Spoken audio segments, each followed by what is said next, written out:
Hey, I want to take a moment today to do a impromptu video here. Wasn't planning on doing this, but last night a viewer, someone who goes by the screen name, I believe of Reed Dillons, he made a comment on one of my videos where I had compared 38 Super and 9mm, where I had come to the conclusion that to me, 38 Super just isn't worth it unless you live somewhere where you can't have 9mm. Well, he made a comment on the video saying that 357 SIG and 38 Super are comparable, that they're pretty much the same thing. And I wanted to make this video today because I saw that as a challenge, because that's just not true. And I guess it would be true if you had really loose standards, but I want to explain today why that is not true, why the 38 Super is not just about equal to 357 SIG. So what I did is I took 9mm, which is the main competitor for 38 Super. I took 38 Super and I took 357 SIG. And I spent my morning doing research on the internet of published ballistics. And I took the 10 hottest examples of each of these rounds. Now, when I got the 10 hottest examples of each of these rounds, I subtracted the hottest round and I've subtracted the weakest round, because those could be considered outliers.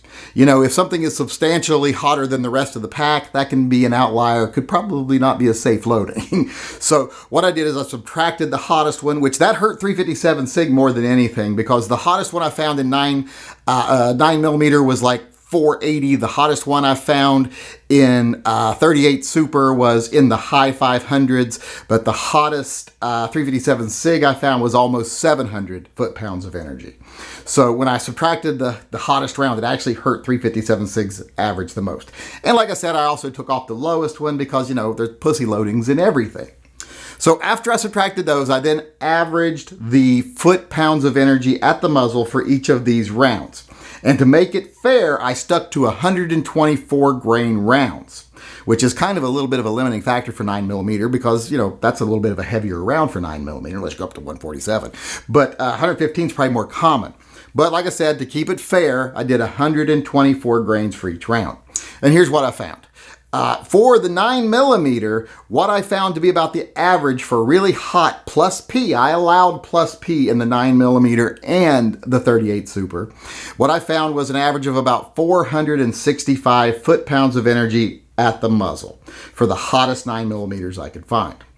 Now, when I go on to 38 Super, when I did the same thing, and I did allow plus P for 38 Super too, like I said, I wound up with about 502 foot-pounds of energy on average at the muzzle for 124 grain rounds. Now granted, even though I say 38 Super is not worth it, that is still faster than 9mm, still hotter, heavier hitting than 9mm. It is about an 8% increase.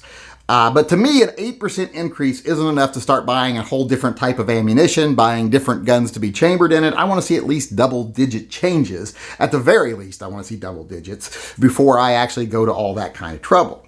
So that's one of the reasons I say 38 Super just isn't worth it. The increases you can get over 9mm just don't justify all the extra effort to shoot 38 Super unless you live somewhere where 9mm is not available, like Mexico. But the real point of this video wasn't to verify what I had said in the other video. It was to see whether 357 SIG and 38 Super were about the same.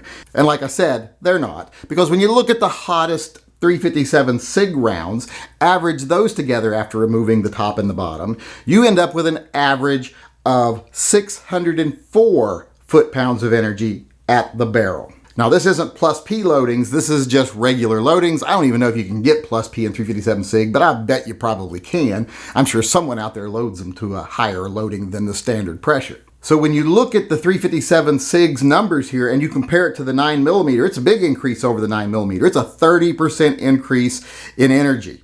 That's a big increase. That's more than just plain old double digits. That's heading up towards the high end of lower end double digits, about to hit mid double digit numbers. So 357 SIG is definitely worth it over 9mm because of that 30% increase in power. And it's not just the 9mm the 357 SIG has the advantage over. Like we're saying here, we're trying to compare it to 38 Super. It's got a 20% increase in power over 38 Super. Once again, well into the double digits as far as energy increase. So therefore, to me, 357 SIG would be worth it to go to 357 SIG instead of 38 Super, even if they were both regular, everyday, easy to find chambered guns. But neither of them are really easy to find, but I find 357 SIG is easier than 38 Super.